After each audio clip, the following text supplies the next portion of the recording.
Last week, I came here to speak to my colleagues about the Biden administration and the FBI playing games with the American people by hiding the FBI-generated 1023 document from Congress and the American people. Director Wray was going to be held in contempt for refusing to produce the 1023 that I told Chairman Comer about, and I think I had that first conversation with Chairman Comer about 3 weeks ago. Then, instead of contempt, the FBI committed to showing the 1023 and related documents to the whole Congress. By the way, I thank Chairman Comer for his cooperation with me and how he's pursued this issue, because we know a heck of a lot more now than if he hadn't been involved in this whole effort.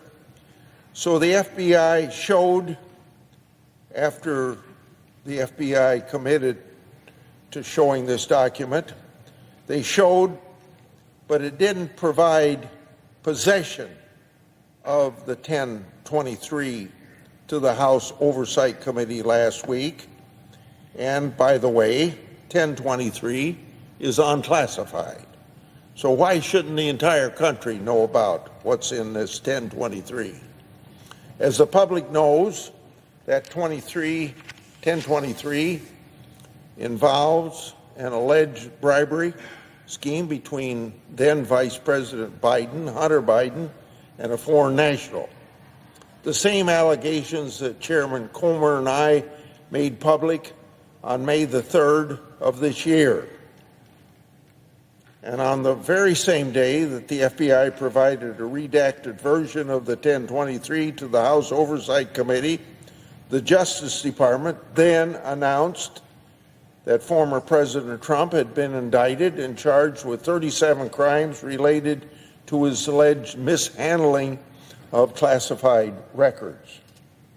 Attorney General Garland signed off on prosecuting Trump for conduct similar to what Joe Biden and Hillary Clinton engaged in. Two standards of justice in this country will turn our constitutional republic upside down. Thanks to the political infections within the Biden Justice Department and the FBI, we were well along the road for that to happen. This senator will do all that he can to fight political infection in the Department of Justice and the FBI. And you fight it, then, by bringing transparency to what this government does. The public's business ought to be public. Transparency brings accountability. With respect to the 1023 shown to that House Oversight Committee, from what I've been told by folks who've reviewed it, it's filled with redactions. Now, the document that Comer and I read had maybe 2 or 3 half-inch redactions, not whole sentences redacted, as I'm told the document in the SCIF is. So, Director Wray placed redactions on a document that's already unclassified. As I've said before, unclassified. More than that, the FBI made Congress review a redacted, unclassified document in a classified facility.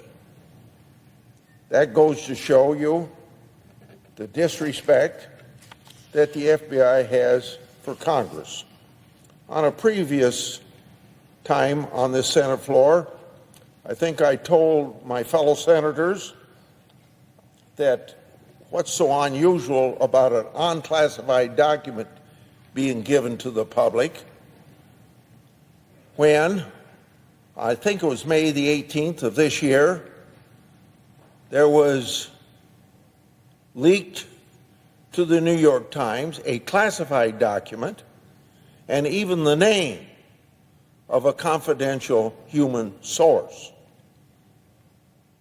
So we're kind of in a strange situation here.